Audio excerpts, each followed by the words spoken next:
Boa tarde a todos, meu nome é Ana Beatriz, eu sou estudante de design de moda na UENG e hoje eu vou apresentar um trabalho que eu desenvolvi em parceria com a minha colega de turma, Marcela Antônia, com o título A Reconstrução do Sufrágio, Upcycling e Empoderamento Feminino. Então a gente vai explorar hoje a moda e o movimento sufragista. Então, com uma breve introdução, o termo sufragista ele vai derivar da palavra sufrágio, que vai se referir ao ato de votar ou o poder de voto. Então, o movimento sufragista, ele é um movimento que lutou pelo direito do voto das mulheres no século XIX ao século XX, e ele foi fundamental para essa conquista dos direitos civis e políticos. Então, essas mulheres, elas não apenas desafiaram as normas políticas, mas também questionaram essas normas sociais e culturais, inclusive na moda. Então, a moda aqui para as mulheres, elas foram uma forma de expressar essas demandas por igualdade, usando o vestuário como uma ferramenta de comunicação e resistência. Então, dessa forma, o problema central que a gente buscou explorar nesse artigo foi ser essa relação entre o feminismo e a moda, focando principalmente no movimento sufragistas e como essas escolhas do vestuário ela vai simbolizar essa luta pela igualdade. Então, além disso, a gente vai traçar essa analogia com a prática do upcycling, que vai envolver essa desconstrução e essa reapropriação das peças do vestuário masculino como uma forma de criar uma metáfora moderna para essa reapropriação do poder patriarcal pela moda. Para nossa metodologia, ela foi baseada em uma revisão bibliográfica com foco no movimento sufragista, né, feminismo e a história da moda. E além disso, a gente realizou uma análise dessas fontes históricas para entender como o vestuário das sufragistas ela vai desafiar essas expectativas da época. E para a analogia do upcycling, a gente analisou e desconstruiu o blazer, que é uma peça, né, associada ao poder masculino. E essa transformação em um conjunto feminino como uma espécie de metáfora para essa reapropriação simbólica do poder.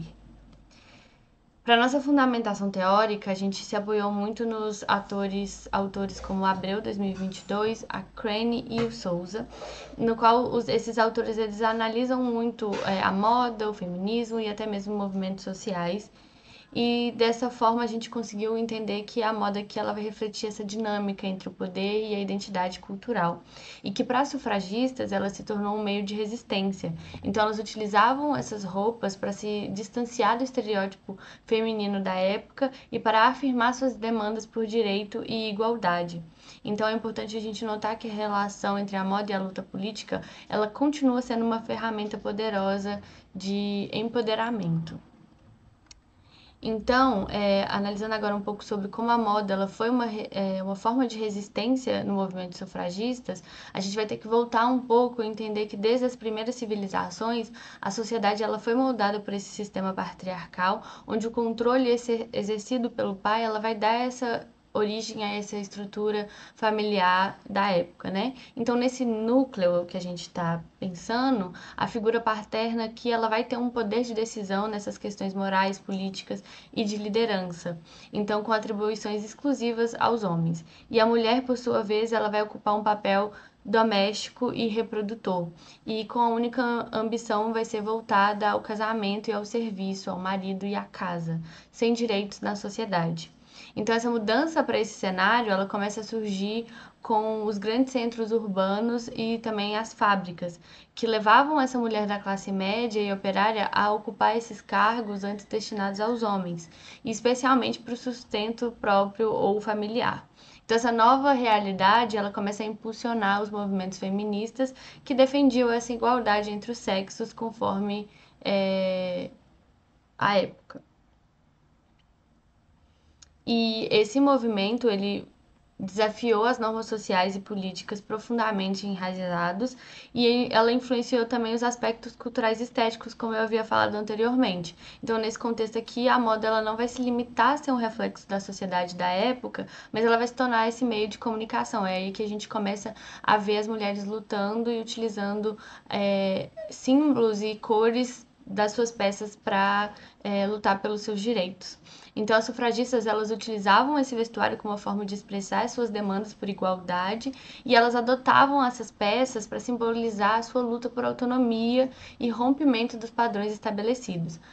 Mas também eu gostaria de ressaltar que essa modificação ela não era utilizada pelas mulheres com o intuito de serem masculinizadas ou agregar totalmente esse padrão da vestimenta masculina, mas elas buscavam extrair esses elementos do vestuário justamente pelo poder social que essas peças e trajes possuíam.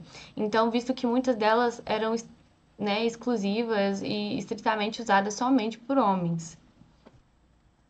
E aí, como eu havia falado, a comunicação muitas vezes era vista através das cores.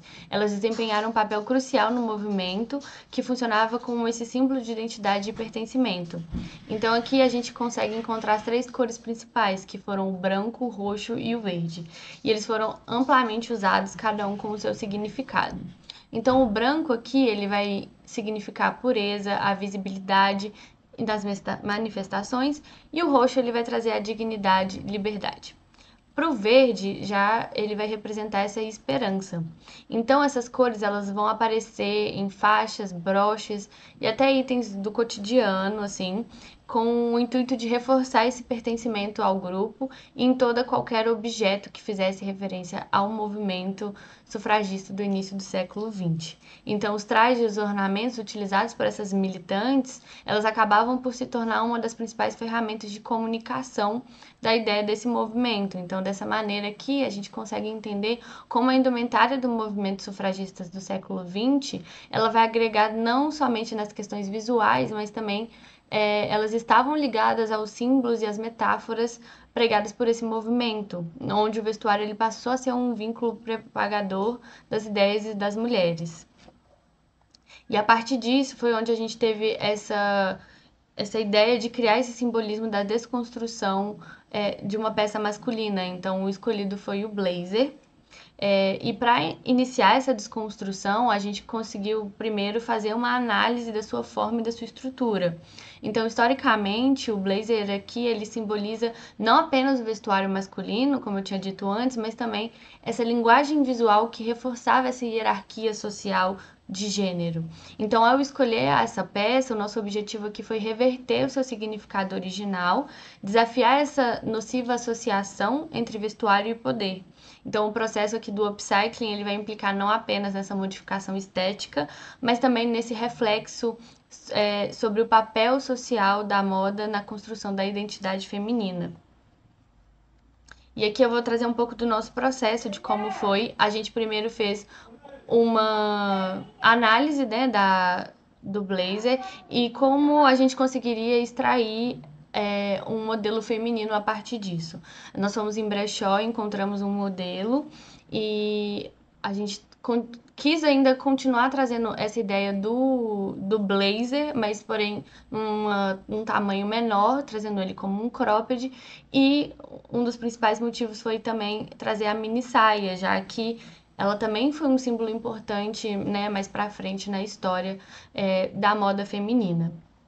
A gente também utilizou a gravata como um outro símbolo para trazer os detalhes nos bolsos, tanto superior quanto da saia. E esse foi algumas fotos do nosso processo, onde a gente fez todo esse estudo, fizemos a parte embutida das costuras. Foi bem interessante esse processo, foi bem legal fazer ele.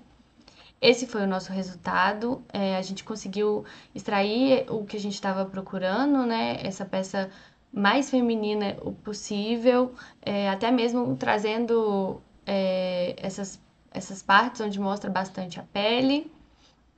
E, em conclusão, o nosso estudo ele vai mostrar que o movimento sufragista ele foi muito mais do que uma luta pelo voto, né? Então, ela foi uma luta por uma nova identidade feminina. E aqui a moda ela vai desempenhar esse papel fundamental nessa transformação, que ao longo da história não tem sido apenas uma expressão de estilo, mas também uma ferramenta de transformação social e política. E para sufragistas, ela foi uma forma de subverter esses status. E essa relação entre a moda e o empoderamento, ele continua até os dias de hoje, não é mesmo? Essas foram as nossas referências e eu agradeço pela atenção e oportunidade de poder apresentar o nosso trabalho no congresso.